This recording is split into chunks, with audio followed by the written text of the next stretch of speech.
Mesdames, Messieurs, bonsoir et bienvenue à votre émission La Parole au quotidien. Toujours en notre compagnie, le curé de Grande-Rivière et Cap d'Espoir, M. Serge Tidjani. Et encore une fois, cette année, nous sommes toujours sur le thème de la foi. Et pour continuer sur cette lancée, nous continuons à parler de l'importance de la foi et encore plus de l'importance de la foi des disciples de Jésus lors de la journée de Pâques, ou plutôt lors de la journée où Jésus est ressuscité. Donc, ils ont dû faire face à ce moment-là vraiment à une réalité qui n'était pas nécessairement facile à croire. Tout d'abord, bonsoir, M. Serge. Bonsoir, Mirko, et bonsoir à nos téléspectateurs et téléspectatrices. Puis, comme vous dites, nous retournons un peu au thème que nous avions cette année, l'année de la foi.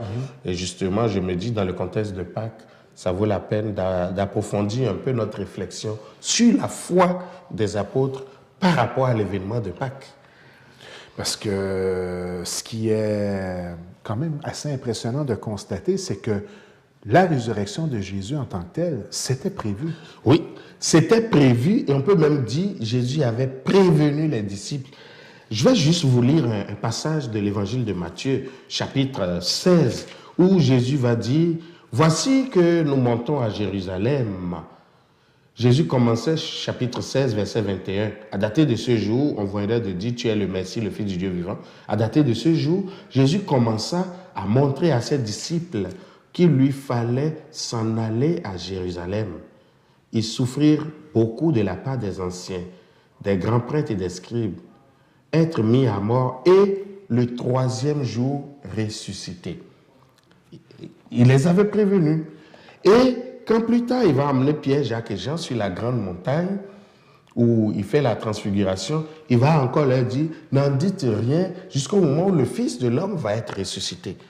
Donc, les disciples étaient prévenus que tout ne pouvait pas s'arrêter au vendredi quand on aurait descendu Jésus de la croix après sa mort et qu'on l'aurait enterré.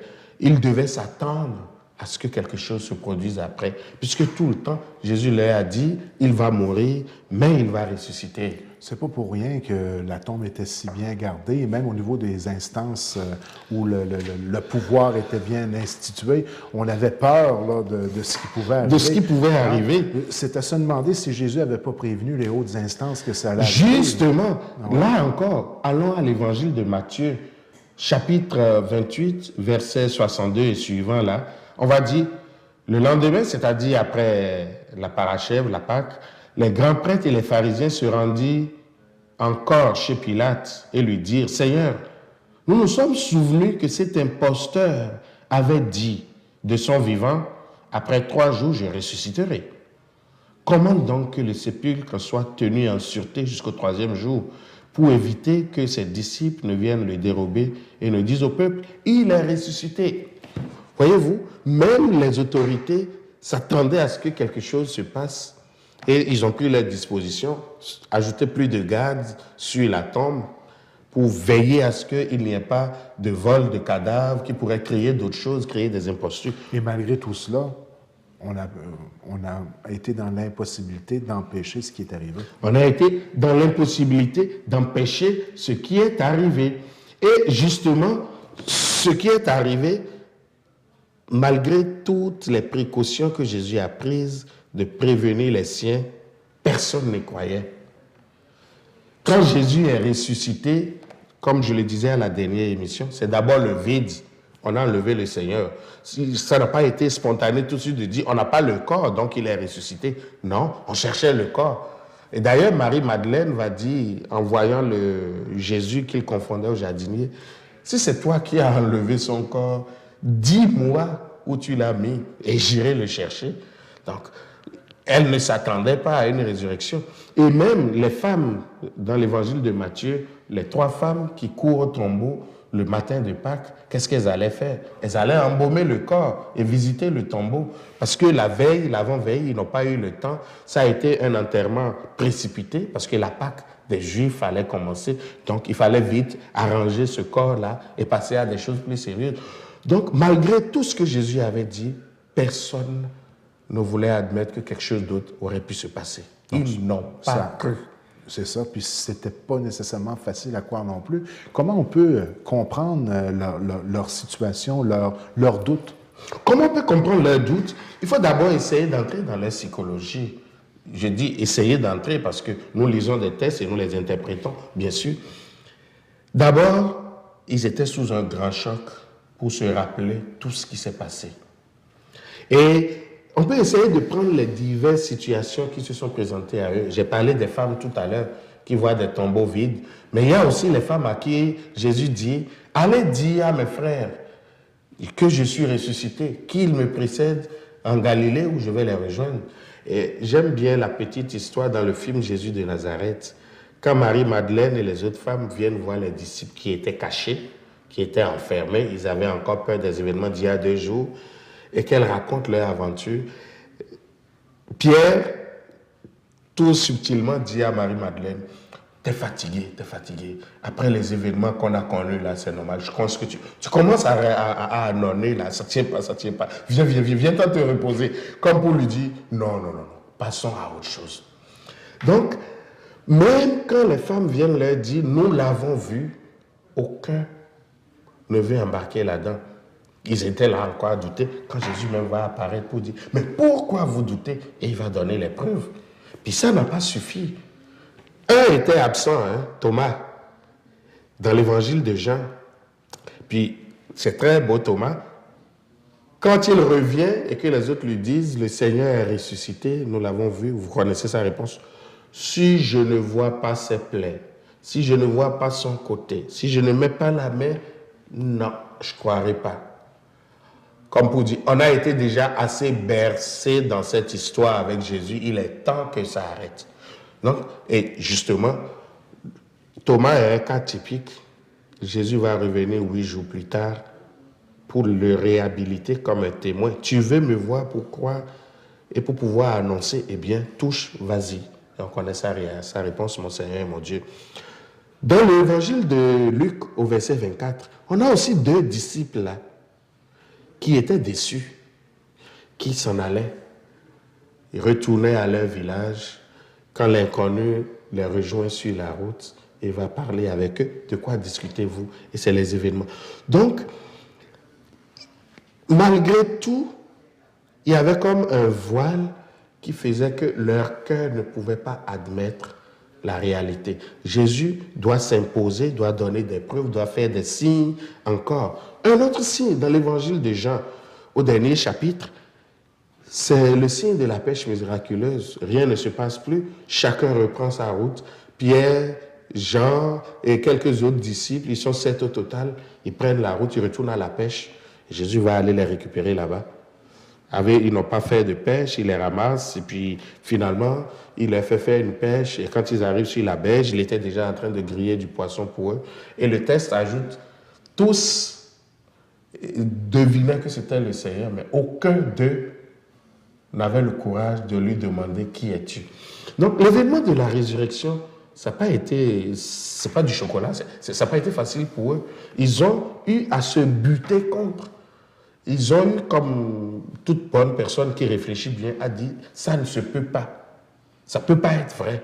Mais ils ont été acculés à se rendre compte que, c'est vrai, je l'ai touché, je l'ai vu, il a mangé, il a parlé. Et même après sa résurrection, dans le livre des Actes des Apôtres, il est resté encore 40 jours avec nous.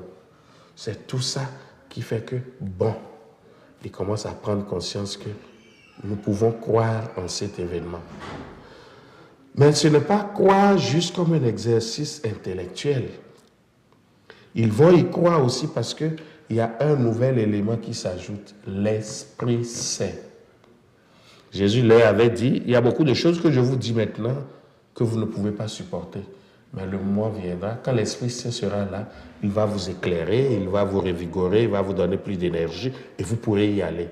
Alors l'événement qui va déclencher vraiment l'action des apôtres en lien avec leur foi, c'est l'événement de Pentecôte. L'Esprit qui descend sur eux, déverrouille les peurs qu'ils ont et les lance dans le monde. Et Pierre, qui fuyait au début, il n'a plus peur de se tenir devant une foule et de parler. Chacun d'eux va aller être témoin. Et c'est la même chose qu'ils vont tous répéter. Jésus que vous avez tué, qui est mort. Jésus que vous avez crucifié, qui est mort. Il est ressuscité, nous en sommes témoins.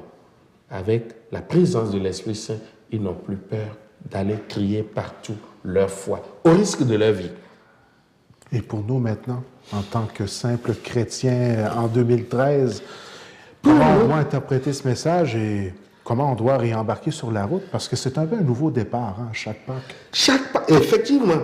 Et moi, je dis, c'est même heureux que nous puissions vivre nos Pâques comme de nouveaux départs. C'est sûr, on est habitué, quand on rentre dans la nouvelle année, en janvier, on vit des résolutions, on vit à partir du mois de janvier comme de nouveaux départs dans un cycle civil de l'année. Mais dans un cycle chrétien de l'année, Pâques, c'est vraiment un nouveau départ pour nous. En ce sens où on se dit, je veux essayer de recentrer ma vie sur Jésus. Puis pas n'importe quel Jésus là. Jésus, vrai homme, qui a vécu toute l'humanité au milieu de nous. Mais aussi Jésus, vrai Dieu, qui nous a montré le visage de Dieu, qui a été Dieu au milieu de nous. Je veux revivre toute ma vie en lien avec ce Jésus-là. Et Jésus, vrai homme qui ressuscite. Jésus, vrai homme qui entre dans la vie du Père et qui désormais me promet et me met déjà dans cette même vie du Père. Alors, la résurrection pour nous, chrétiens, chrétiennes, c'est la garantie de notre vie. Nous sommes habitués à prendre des assurances, à prendre des polices de ci et ça, mais la police pour nous de vivre sur cette terre, vraiment, quand on est chrétien, c'est Jésus et Jésus ressuscité. C'est pour ça qu'il n'y a pas de chrétien, il n'y a pas de foi chrétienne qui ne professe Jésus est ressuscité. Et nous allons le voir parfois dans nos façons de vivre ou de vivre nos sacrements. Lorsque nous célébrons la messe, faites attention quand vous prendrez votre prière en église ou quand vous viendrez à la messe la prochaine fois. Nous célébrons la mort et la résurrection de Jésus. Lorsque nous recevons le baptême, la profession de foi qui est faite, la troisième question, croyez-vous en Jésus-Christ, Fils de Dieu, tout ça, qui est mort, qui est ressuscité, qui est assis à la droite du Père. Et nous répondons, oui, je crois. C'est pour ça que j'ai dit, vous ne pouvez pas répondre, oui, je crois là, puis après, quand vous faites un sondage, dit, j'y crois plus. C'est ça. Alors, c'est la foi en la résurrection de Jésus ou la foi en Jésus ressuscité, la personne Jésus ressuscité, c'est la foi en Jésus qui désormais va guider nos sacrements, c'est ça qui va guider nos vies, c'est ça qui va nous maintenir. C'est pour ça que le christianisme n'est pas juste une religion de valeurs ou une religion de façon de faire, c'est d'abord une religion en lien avec une personne, la personne de Jésus. Jésus crucifié, Jésus mort et Jésus ressuscité. Alors, si vous et moi, nous disons, nous sommes des chrétiens et que nous posons tous les meilleurs gestes du monde et que nous ne sommes pas capables de dire, avant de poser tous ces gestes-là, Jésus est ressuscité. Non, nous faisons de la philanthropie, c'est beau. Nous posons de belles actions, des béats, comme nous disons, c'est beau, mais ce n'est pas encore la foi. C'est de bonnes valeurs. Mais pour que nous puissions dire que nous vivons notre foi et nos valeurs chrétiennes, nous devons commencer à dire d'abord, Jésus est ressuscité, je le crois. Et parce que je le crois, voici ce que ça implique dans toutes mes actions quotidiennes et dans ma vie. Il faut être conscient que la foi, ça se nourrit. Il y a une façon de la cultiver. Une belle façon, c'est de pratiquer et de côtoyer des gens aussi qui l'ont, cette foi-là. Et puis, ça peut être un cheminement d'une vie. Il ne faut pas avoir peur. Des fois, dans le doute, on peut se remettre en question, mais le doute, tant qu'à moi, fait partie de la vie.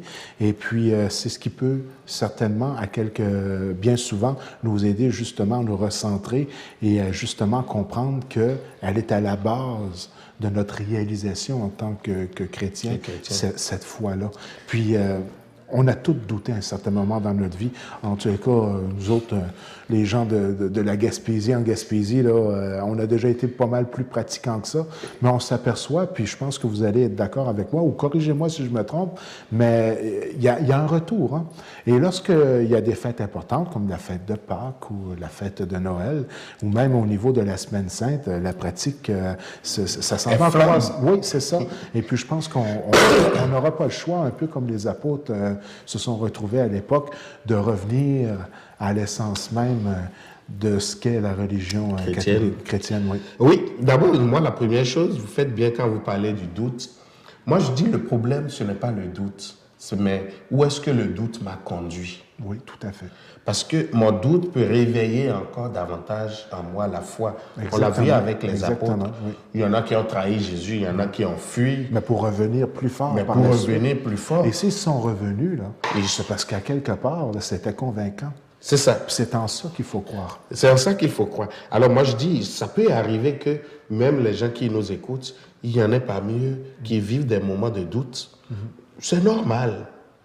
Mais au cœur de ce doute-là, gardez cette attitude de dire, Seigneur, tu vas aller me révéler quelque chose au cœur de ce doute, au point que plus tard, je vais être encore plus proche de toi.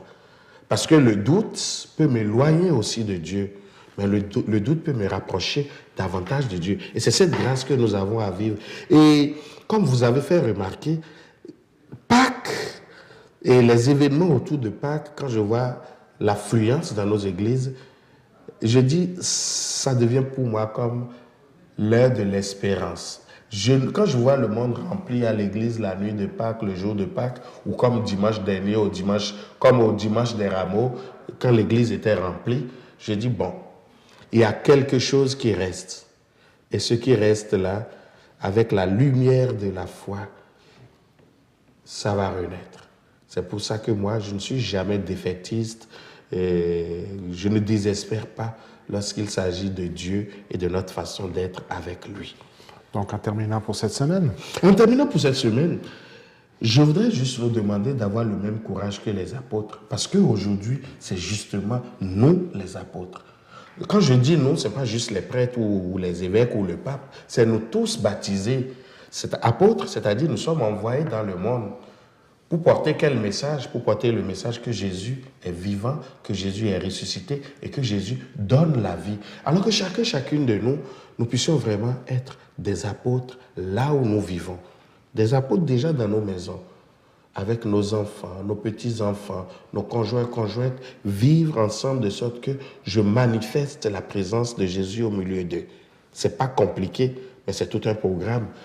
Des apôtres dans notre lieu de travail, que ce soit au centre d'achat, que ce soit dans les bureaux, ma façon de vivre, ma façon de témoigner, ma façon de leur porter ce qui est en moi au nom de ma foi et pas seulement au nom de valeurs, j'insiste toujours là-dessus, tout cela attire les gens vers Dieu. C'est ça, être apôtre. Et je pense qu'aujourd'hui, la foi des apôtres les a conduits à nous transmettre un message. C'est nous qui avons le flambeau aujourd'hui. Travaillons fort en continuant à raviver cette flamme pour la transmettre aussi, déjà dans notre façon de vivre. Alors je nous souhaite que la foi que nous avons puisse faire vraiment de nous les apôtres d'aujourd'hui et que Jésus soit annoncé en toute joie, en toute liberté, et pour que notre monde puisse être plus heureux en sentant la présence de Jésus et de Jésus ressuscité en son sein.